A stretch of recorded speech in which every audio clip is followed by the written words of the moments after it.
Can you tell us a little bit about how interviewing comes into play as an instructional designer? So definitely you're working with people who are experts in their field, right? Yes. So they were selected for a reason to be your subject matter expert.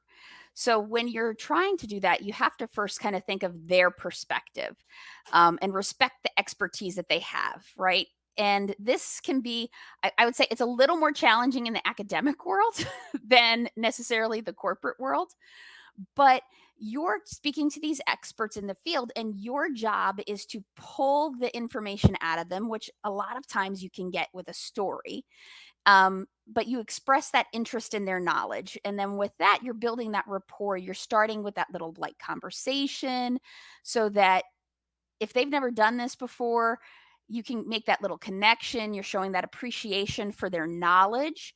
Because it can be scary when somebody's like, "All right, you're gonna be the subject matter expert for this, and we're gonna throw you in with an instructional designer who is gonna be recording meetings and doing those things." So I think really with subject matter experts, you start once you've kind of broken the ice, right? And we do icebreakers all the time. You want to set those clear objectives before that interview to say, "Hey, this is what I'm needing from you. Let's keep," and that helps them keep that discussion focused.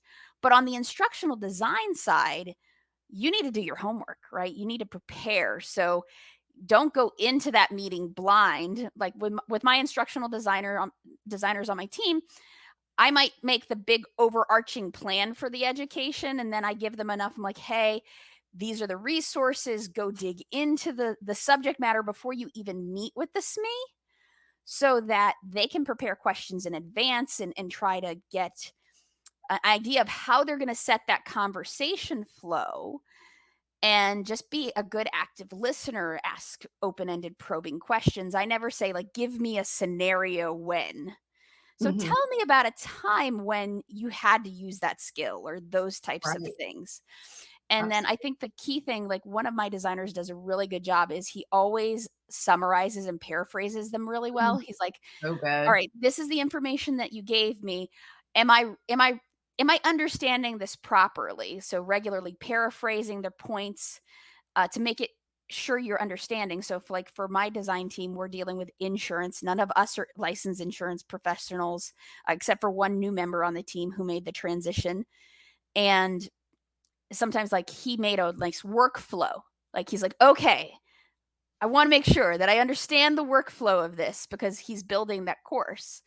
Um, and then just being a good facilitating it, right? Use your time wisely. And, when people get distracted, can you bring them back on track to meet the goal, which is getting that information, but not dismissing them? Sometimes even just sending the questions to the SME before the meeting so that Yes. they know what to be expecting, right? Because when you're getting, because these are interviews, sometimes Mhm. it's like, let them ruminate on it and let the Absolutely. cauldron bubble a little bit so that they can think about those items and be like, "Okay, I do have a time when I did this," versus just kind of on the fly asking them those questions.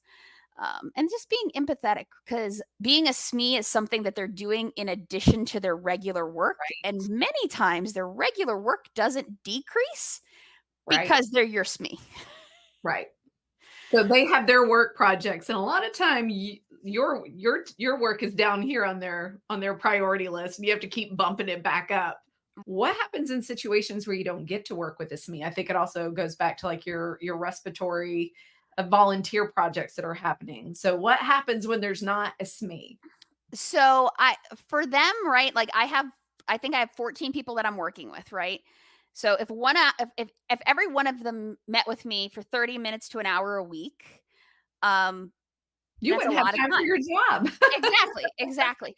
So I give them an info dump, right? This is another thing that happens in the real world because I'm like, "You know what? I'm going to run this like one of the freelance projects that I work on where they just give me an info dump Yes. and y- it's like, hey, here's transcripts of videos, here's notes, and they have to go take a stab at it and try to figure it out. And I have different ways. It's like, send me a note if you have a question or something like that.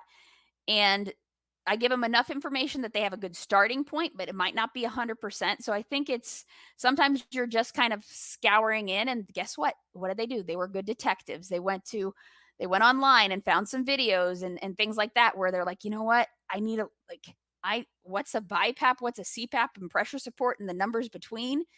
One of them asked their nurse husband. You're not always going to be in this great situation where you're getting SMEs. I worked on some projects where it was just an info dump and you got SME feedback in the review link.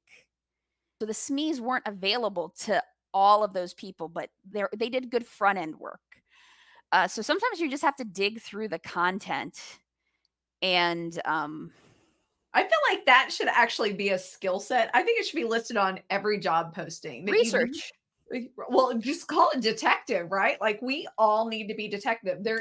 We can't just be order takers. People aren't just going to hand us information.